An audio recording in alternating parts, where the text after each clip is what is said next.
ولكل وجهة هو موليها فاستبقوا الخيرات أينما تكونوا يأت بكم الله جميعا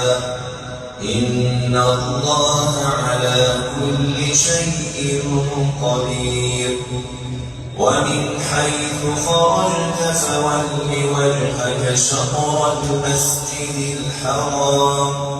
وإنه للحق من ربك وما الله بغافل عما تعملون ومن حيث خرجت فول وجهك شطر المسجد الحرام وحيث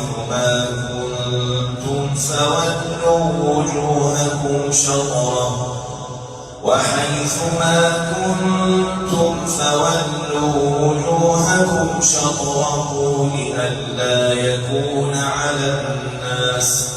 لئلا يكون للناس على الله حجة إلا الذين ظلموا منهم فلا تخشوهم واخشوني